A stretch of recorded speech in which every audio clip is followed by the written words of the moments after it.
Hello everybody. Today we will discuss about the treatment of goodwill if the goodwill is bought in kind in case of the admission of a partner. So, as we have already discussed, when there is a change in the partnership form ratio, the profit sharing ratio change, when a partner enters into, that is admission, or when a partner dies, retires, then we have to make various adjustments in our books of accounts.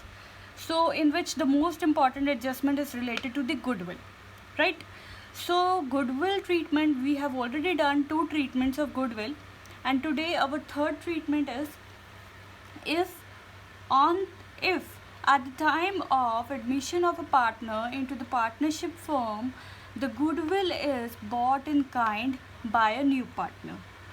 So if the goodwill is bought in kind by a new partner, then what will be the accounting treatment?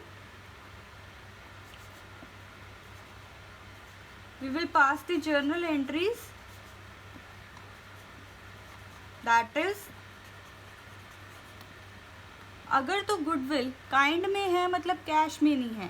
Kind can be anything, कोई भी asset हो सकता है, कुछ भी हो सकता है. Something in return other than the cash is known as kind. So अब अगर तो गुडविल जो है हमारी बॉट इन काइंड है, तो entry will be assets account debit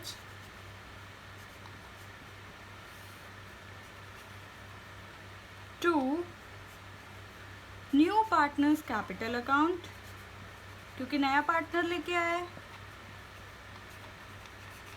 तो asset can be in the contribution of capital also and as a contribution for the payment of goodwill to premium for goodwill. तो मतलब कि जब एक नया partner हमारी फर्म में आया है, तो वो जब कैपिटल और गुडविल लेके आता है, तो उसने कैश के बदले एसेट्स के साथ न्यू फर्म में एडमिशन ली. He has entered into our firm by bringing assets into the firm in the form of capital and goodwill. तो हम assets को डेबिट कर देंगे हमारी फर्म में, और कैपिटल और गुडविल जो है उसकी क्रिएट हो जाएगी, उसका शेयर पता चल जाएगा हमें. तो एसेट अगर हमारे पास 3-4 एसेट है, तो हर एक एसेट को इंडिविजुअली हम पोस्ट करेंगे, इकट्ठा नहीं लिखेंगे. यहाँ पे अगर कैश, सपोज कैश के अलावा क्या हो सकता है, फर्नीचर लेके आया, स्टॉक लेके आया, मशीनरी लेके आया, तो furniture account debit, stock account debit, machinery account debit to जो न्यू पार्टनर है, सपोज सी है, तो to C's capital account and to premium for goodwill account. And second entry हमारे पास हमेशा क्या होती है, जो कोई भी प्रीमियम लेके आते हैं हम, premium for goodwill account debit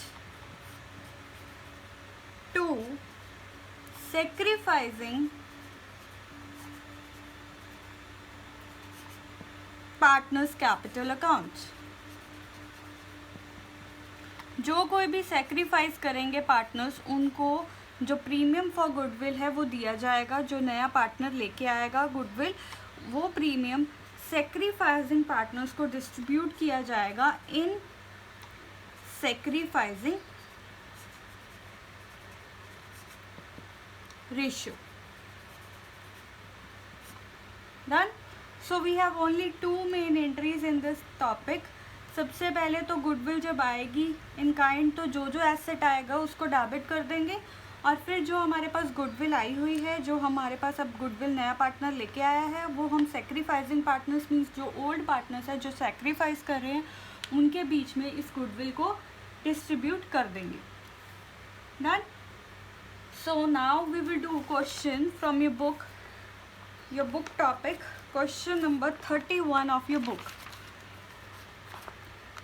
so as you all are seeing that question number 31 says that X and Y are the partners in a firm sharing profit in the ratio of 3:2.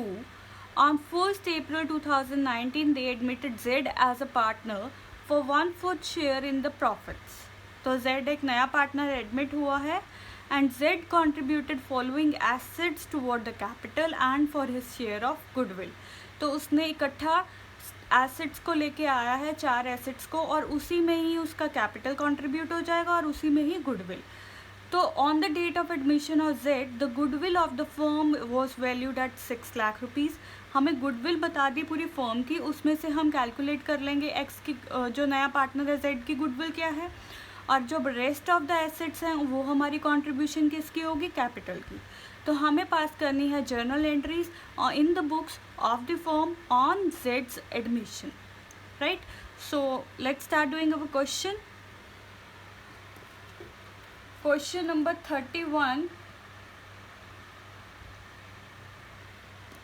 So as per this question,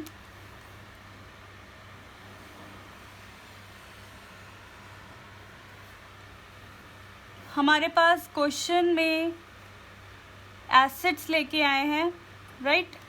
तो question number 31, asset कौन कौन से हैं हमारे पास, stock, account debit, debtors account debit,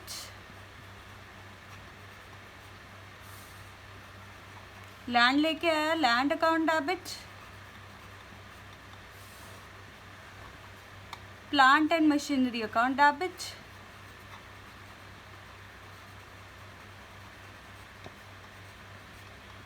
चार asset आए हैं और नया पार्टनर क्या है, टू जेड्स capital account and to premium for goodwill account. Being Z bought assets for his share of capital and goodwill, right। तो हमारे पास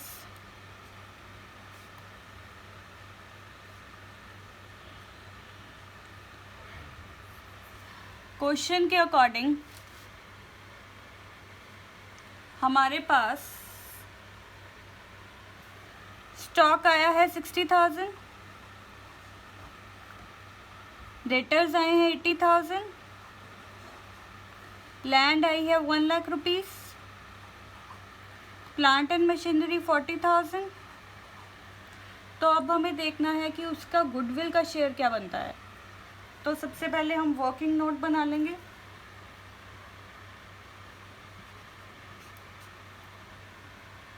Z's share of goodwill equals to, पूरी फर्म की गुडविल 6 लाख है, 6 लाख का 1/4 शेयर, क्योंकि वो 1/4 शेयर के साथ है, तो दैट इज ₹1,50,000। तो यहाँ पे हम लिख देंगे कि उसकी गुडविल का शेयर 1,50,000 है, राइट। और जो अमाउंट बच गई इसको माइनस करके यहाँ से, तो यहाँ पे बैलेंसिंग फिगर 1,30,000 है, वो उसकी कैपिटल का शेयर बन गया। फिर सेकेंड एंट्री हमने यहाँ पे की है कि प्रीमियम जो है, जो गुडविल है, उसे हम डिस्ट्रीब्यूट कर देंगे between the sacrificing partners, that is the old partners in their sacrificing ratio.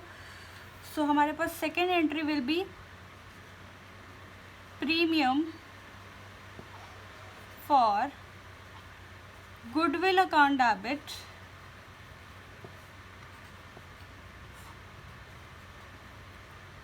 to X capital account,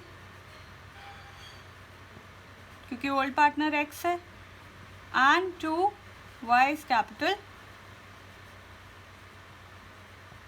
account। तो 1,50,000 को हम शेयर करेंगे between the both the partners. So as we don't know the ratio, we have given that they will sacrifice in their old ratio. So being Z's share distributed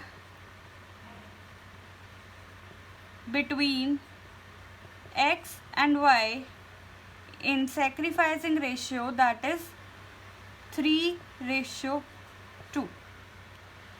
तो 1,50,000 का 3/5 हमारे पास हुआ 90,000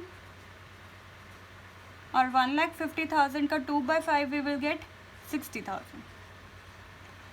So this is our question number 31 of your book, that is related to the treatment of goodwill if the goodwill is bought in kind. Done?